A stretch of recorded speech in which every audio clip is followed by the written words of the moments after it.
Ya, Assalamualaikum warahmatullahi wabarakatuh. Baiklah anak-anakku kelas 7, marilah kita lanjutkan untuk bab 3 ini. Pembahasan kedua yaitu tentang sifat dan perubahan fisika dan kimia. Kita bahas dulu untuk yang sifat fisika ya. Sifat fisika meliputi apa saja? Meliputi perubahan wujud zat, kemudian larutan dan kelarutan. Kita bahas untuk perubahan wujud zat. Dapat dilihat di gambar, ada itu untuk berbagai peristiwa perubahan wujud dari cair ke padat dinamakan peristiwa membeku. Contohnya yaitu ketika kamu membuat es batu, kan dari air menjadi es batu, nah itu membeku. Kemudian dari padat ke cair dinamakan peristiwa melebur atau mencair atau meleleh. Misalnya contoh peristiwanya yaitu ketika es mencair atau lilin meleleh, nah seperti itu.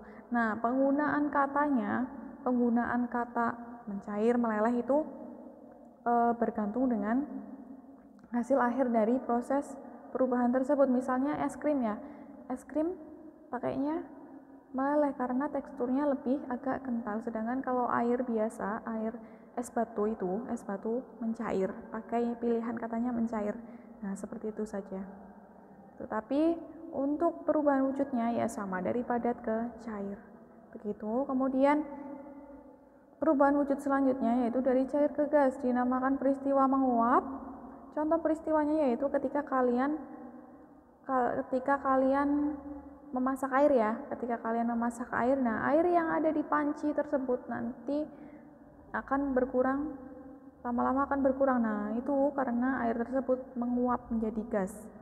Begitu. Kemudian contoh lain untuk peristiwa menguap yaitu ketika kamu menjemur baju, kan tadinya bajunya basah jadi kering, nah itu karena menguap dari cair menjadi gas. Kemudian selanjutnya yaitu dari gas menjadi cair, dinamakan peristiwa mengembun.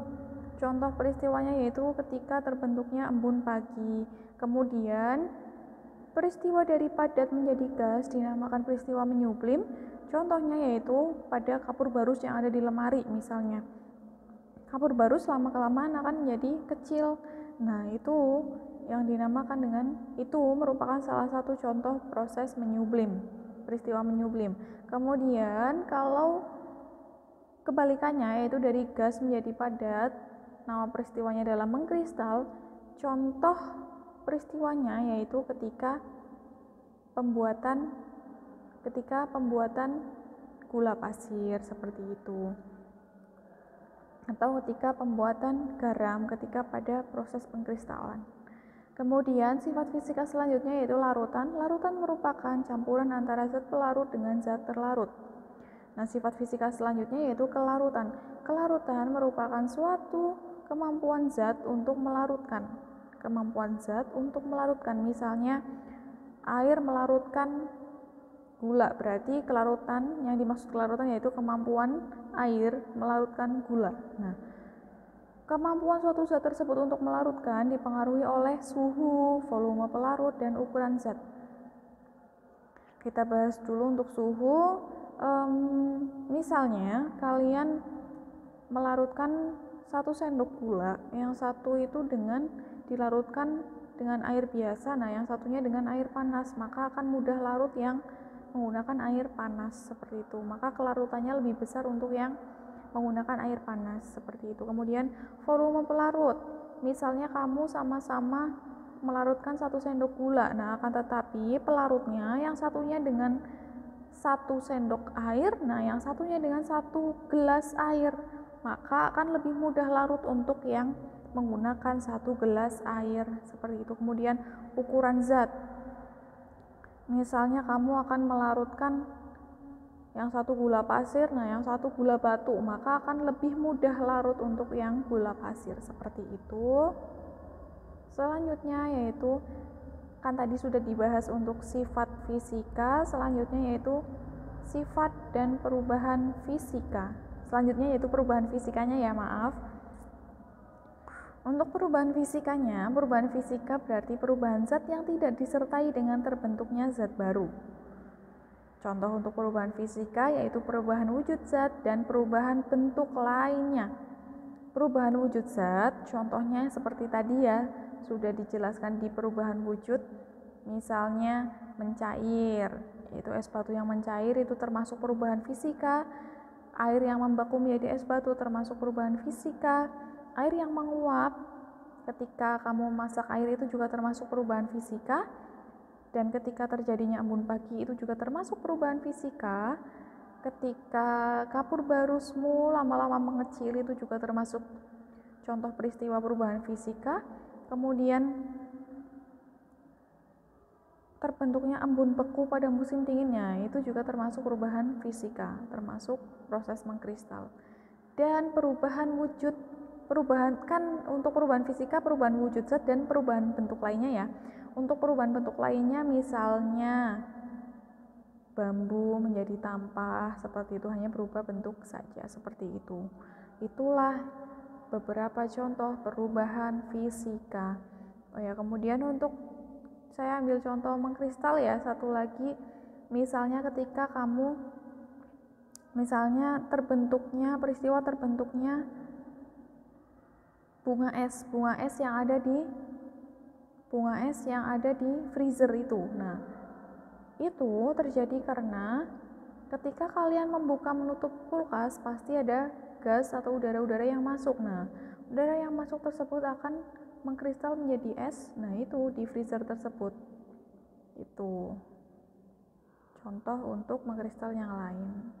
Nah, untuk perubahan wujud zat dan perubahan bentuk lain itu berarti termasuk perubahan fisika. Lanjut. Selanjutnya yaitu sifat dan perubahan kimia. Kita bahas dulu untuk yang sifat kimia.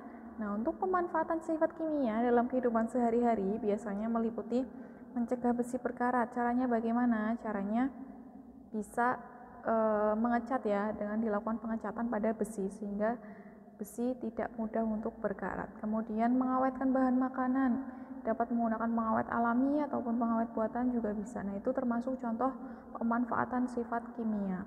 Kemudian memadamkan api itu juga termasuk pemanfaatan sifat kimia. Terus selanjutnya perubahan kimia. Nah, untuk perubahan kimia adalah perubahan zat yang dapat menghasilkan zat baru. Zat tersebut berubah tetapi menghasilkan zat baru. Untuk ciri-ciri perubahan kimia yaitu yang pertama, terbentuknya zat baru, kemudian terbentuk gas, kemudian terbentuk endapan, kemudian terjadi perubahan warna, selanjutnya yang terakhir terjadi perubahan suhu. Nah, itulah beberapa ciri-ciri perubahan kimia. Nah, jadi jika ada suatu benda berubah tapi ada ciri-cirinya tersebut berarti termasuk perubahan kimia. Contoh perubahan kimia misalnya ya, contoh peristiwa perubahan kimia misalnya besi berkarat, kemudian buah menjadi masak. Nah, untuk besi berkarat kan itu terbentuk zat baru ya, yaitu karakternya tersebut. Nah, itu. Kemudian buah menjadi masak, buah menjadi matang. Nah, ketika coba kita bandingkan antara buah yang mentah dan buah yang masak, itu rasanya berbeda.